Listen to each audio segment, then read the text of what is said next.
They're trying hard. At yun nga, parang nangyari nga dito sa nangyayari sa photo. Talagang lumalaban sila till the very end. Kaso lang, medyo kinakapos lang sa dulo.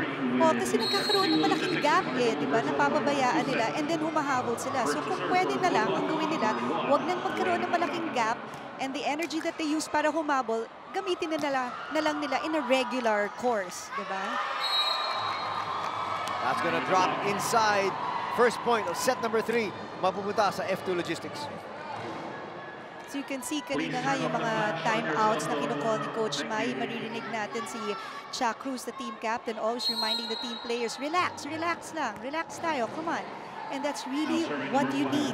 Enjoy the game, relax, so that you can play better. Nice serve by Serafica. Free ball. Maranyo again with a point. It is 2-0.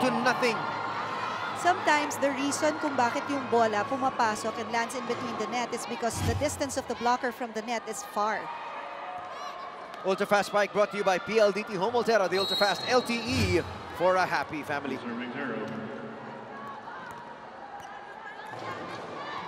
Serafica again. That's a good serve. Nahirapan ng top lander to give a good first ball. There was a touch there called by the first referee. So the point goes to the top landers. Now serving number 10, Michael Ortiz. Ortiz with a serve. They need a good one, and they got it. But perfect setup for Chuck Cruz. Ang ganda panoorin pumalo si Chuck Cruz kasi nga yung wrist niya, when she goes up, ang bilis ng movement. There. Now serving number 3. Ultra Fast Spike brought to you by PLDT Home Ultera, the Ultra Fast LTE for a happy family. 3-1 ang ating score. Chuck Cruz, well, she saw the space. Yeah. If it just went over the net, that would have been a point. That would have been a point, but she was quite a distance from the net for an off speed like that. Now serving for Photon. Good serve. That's a good first ball. Ang ganda nung ginawa ni Araneta. A running hit there, aiming zone 6 this time of the Cargo Movers. Tabla na tayo at 3. Yun nakikita natin, they can stay in step. You know, Yes. just parts and pieces nung set na medyo kumakala sila eh. Oo, nawawala ng focus eh. Kaya yung reminder nga sa kanila eh, focus. And they gotta be focused all throughout. Yes. Chuck Cruz sends it over to the side. There's a touch called on Henson. Turo kaagad siya sa second referee. Nakita niya eh. Oo naman, sabi ng second Now referee. serving number 11, Chuck Cruz. And the team captain heads on back there to serve after scoring a point. Kargado yung service niya. That will get through. Serafica was there, kaya lang tumama yung bola sa net, kaya na iba yung speed ng bola ni Araneta, na iba rin tuloy yung footwork ni Serafica. We're tied again at 4. Samantha, Chloe Dawson.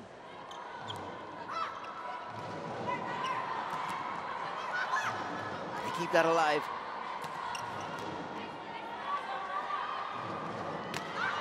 Wow!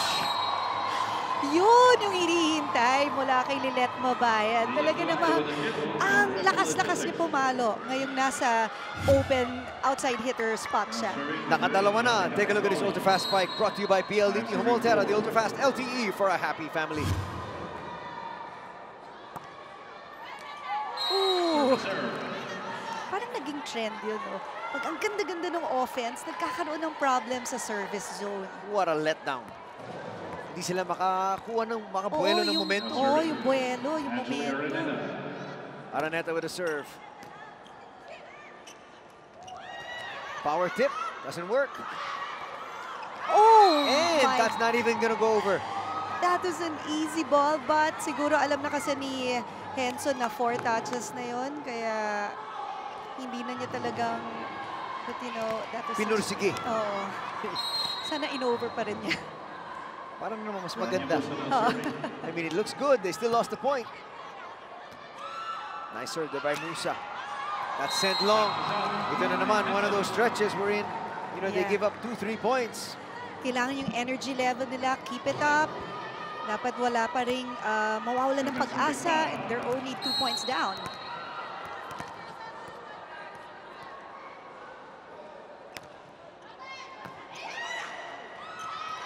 That's a nice stop there from Di Maculangan. 7-6. Here's our tally. Now serving for photo number 6, Nana Henson. Henson with 6 attacks to her name. Easy over. Back set, Ortiz. Dug there by Gendrauli. That's a miss hit. Yeah, masyadong mababa yung kamay ni Mabayad that time. When she hit that ball, kaya dumiretso sa net.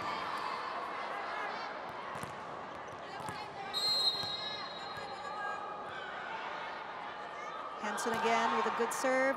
Ito na naman tayo at 7-0. Yeah. Who will get to 8 first? Chance pa rin para sa photon dito. Ortiz. Can't get that point. Ooh, another free ball. Might be here. Andun yung depensa. That goes through and Orendain says, finally, kanina ko pa hinahanap yan. First technical timeout and set for 3. Good hit there from Patty Orendain with so much power. Look at that takeoff, arm swing, and the down-the-line hit. Ultrafast Bike brought to you by PLDT Home Ultera, the Ultrafast LTE for a happy family. We'll be back. And look at that. Look at the crowd. Fans ng Cargo Movers. And they've got a lot to cheer about here, Chicky. Their team is up 2-0. Pero lumalaban tong Toplanders. Oh! And just as I said that, the ball goes to the net. And we are tied at 8. Yun na naman sinasabi natin. Talagang nakakasabay itong photon. But talagang pagdating sa middle stage, kumakalas. Let's see if they're able to keep their concentration up. That's sent long. Back is out. Little wrist action for Patty Orendain. Ito kasi iba pa yung iba pa yung timpla ng setter and the hitter. Sometimes kasi mabilis yung set ni Di Maculangan na hindi nakukuha ni Patty yung timing. But at that particular time, dahil matagal na magkasama si Mike Ortiz and Di Maculangan, alam na alam ni Mike Ortiz kung paano dadating sa kanya yung set. And she delivered there a point, and we are tied again at 9 each. Serving for Di Maculangan.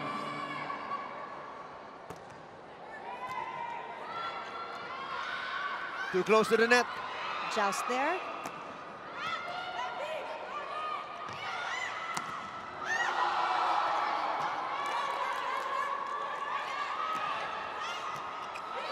Another good rally. And that will be a point again by Photon, and they push forward. Yan, nawala sa position si Gendrauli. Masyado siyang pumasok. So, konting adjustment lang yan. Konting faster when you read the offense of your opponent. Maculangan serving. It's a good serve there from Di Maculangan. Ang ganda naman ng save ni Serafica because that was not a good first ball. It was gonna go over the net. Kaya lang ginawa ng paraan ni Serafica para maka-earn ng point yung over-receive na yon. Now serving number 5, Janet We're tied at 10. Punta sila kay Dawson. At pupunto siya. Ball is out. Dawson plays with the blockers. Cargo Movers say that it did not hit any of the blockers. It was a net ball, but second referee saw that it hit one of the blockers' arms. So point goes to the Toplanders. Challenge. Oo nga, wala pa rin challenge. Well, the challenge will be instituted when we get to the next round. Good defense there. Maganda pa rin ang depensa. Cha Cruz, opensa. At puputos. And just when you need your team captain to help you earn a point, she delivers. Kaya nga team captain. Oh, Ultra-fast bike brought to you by PLDT Home Ultra, the Ultra-fast LTE for a happy family. yung bola niya went over the blockers and still made a kill. 1-1. 1-1. Ito rin tayo kanina, di ba? Exactly, in the first set. Yun ang nangyari. Balik sila kay Cha.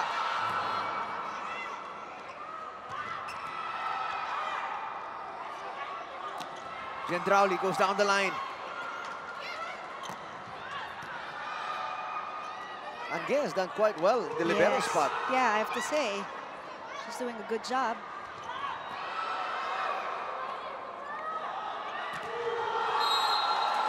Ending that long rally, Cha Cruz again. Pero alam mo, ang ganda ng ginagawa ni Serafica kasi iniikot niya yung bola eh. Hindi siya parating kay Cha Cruz knowing na dependable hitter siya. She gives it to Gendrauli also.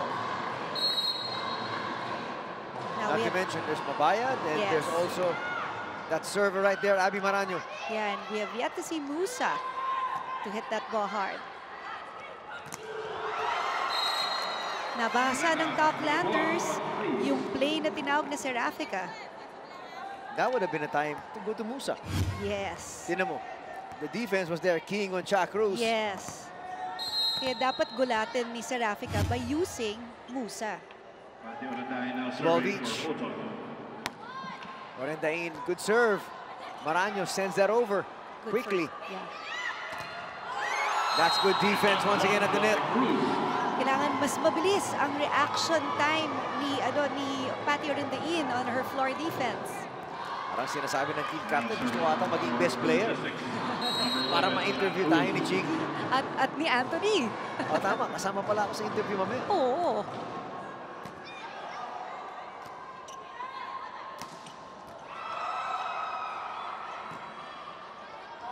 There goes Lilet. Plays to Araneta. Gendrauli. That's gonna go over. It's pushed. Chance pa rin. Henson again. Easily dug there by Maraño. And Gendrauli finds another campfire. And she saw that big hole sa Toplander. At doon niya, inaim ang bola niya. Quick point. Coach Mai, kinakausap na naman si Serafica. Giving her even more instructions. 14 serving one. Good serve there. Mabayad. That ball hits the net. Point for Photon. And this is the perfect time to give the ball to Musa.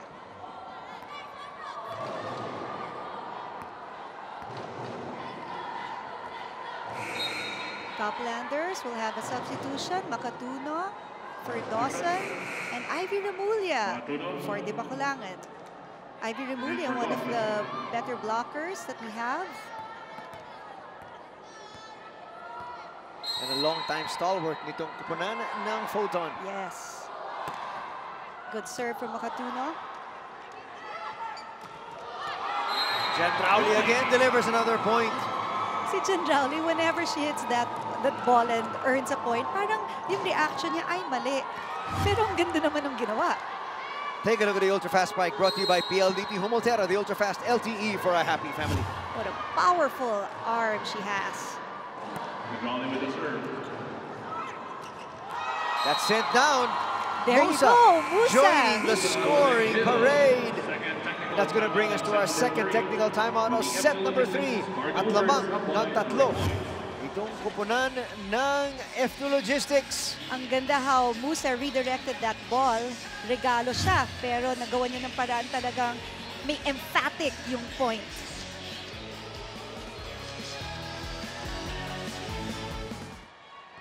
Now the gap in the score is just 3 points. So pwede pang i-stop ng Toplanders ang Cargo Movers. If they can have a good first ball after this powerful serve. There you go. The Toplanders inching their way again closer to the score of the Cargo Movers. Well, they cannot allow itong F2 Logistics to be able to get on the brink of taking another set because they'll take the set and the match. Yes. So they need to win this set. That's good defense at the net. Good save there by Makatuno. That's going to hit the net and the antenna as well. That was a smart play there by Ivy Remulla.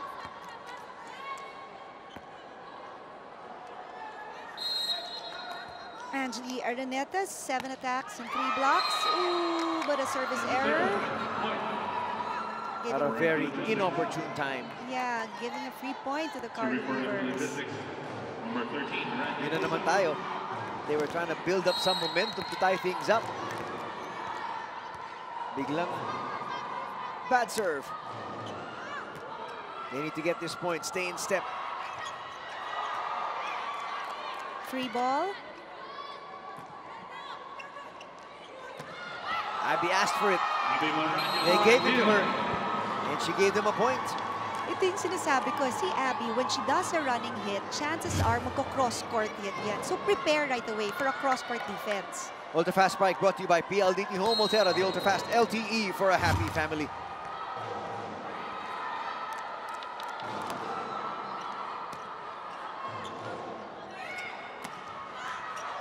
The Veteran almost delivered that time. Pero buhay pa yung bola. Nice exchange. Remulla blocked.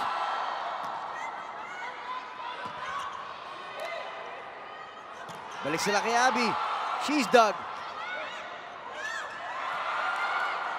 Mabayad was there. Gendrauli goes down the line, but Angge is there as well. And that's gonna hurt. Mababa yung kamay ni Ivy Remulla that time, kaya tumama sa net yung bola. 19 serving 15. That was an interesting rally. Talagang the audience were kept in suspense. Yes, they were. 4-point advantage enjoyed here by F2 Logistics. Looking to make quick work. At yan na naman. Building some momentum ang F2 Logistics. Service error. They should break that mode. Kailangan serve and earn a point. That's a good serve from Henson. Here goes Lilet with a tip over. And a violation will be called. I think that's on Micah Ortiz, a net violation. Timeout taken by Photon Toplander.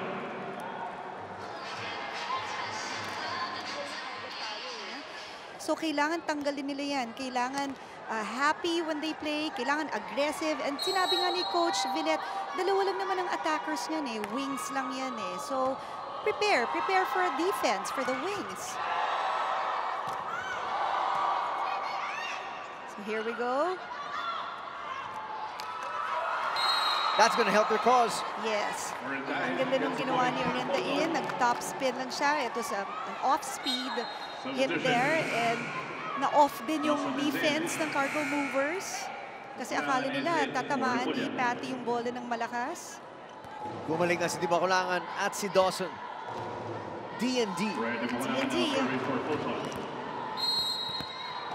17 serving 20.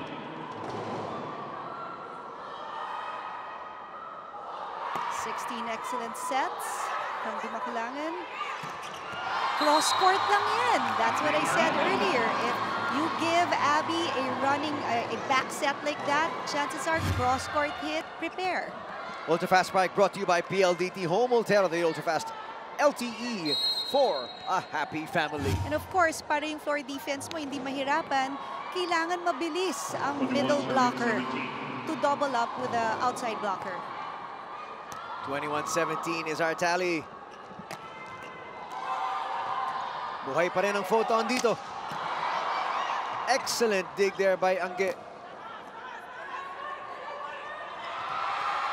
That's push forward. Chance here for the Toplanders. Gendrauli! Wow, look at that hit. A lot of topspin. Yeah, and nobody followed the ball to the back. Talagang pinanood lang ng Toplanders yung bola. They have to be aggressive. Look at this. There goes Gendrauli. She aims it down the line and nobody even tried to go after that ball. 5-point lead enjoyed here by F2 Logistics. Tatlo na lang ang kailangan nila para matapos ang labang ito. Cortel. And now Gendrauli, but she gets denied. Yan, bumawi sa net defense ang Toplanders. No, kailangan itong si Micah Ortiz, kargahan niya ang kanyang service. What an excellent block there from Patty Olindain. Or Dawson, rather. We go back to Cha.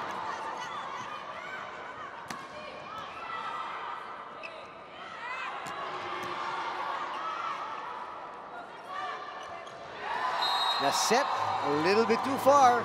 May kita mo kinakapapa ni Di Maculangan yung set na gusto ni Dawson. Final timeout here by Photon. This is their last-ditch effort, their final stand. Makinig tayo. Lapit natin yung score, ha? Mag-isip tayo na maayos, atake tayo. Tatlo spikers natin. Tatlo spikers natin. Kombinasyon natin. Ano mo yung kombinasyon, diba? Magtatawa ka. Huwag lang doon. Kaya mo siya ito pumakas. Ito, babagtak din mo doon. Eka!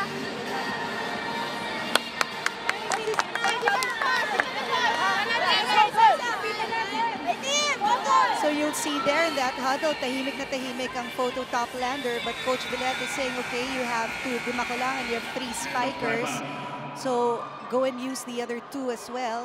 Tapos dito kay Dawson, ito nga, binibigyan ng instruction si Di Maculangan at saka si Dawson kasi nagkakapaan pa sila.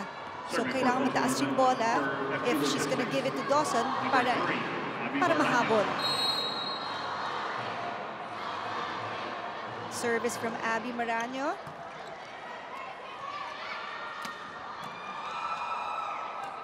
Villet sets to Cha Cruz. Good first ball there. Good combination play. What an effort there from Maraño to keep that alive, and Gendrauli almost didn't get there. Good recovery. Cha can't get that over. Ang magandang presence ngayon ng Toplanders sa net defense. Ayan, it's good to see smiles on the faces of the Toplanders para hindi sila masyadong stressed and tense in the court. They need to get some more points though. Dalawa na lang ang kailangan ng F2 Logistics. Gendrauli. That's kept save. alive. Yeah. Gendrauli went to the other side. Cortel was there. Cruz.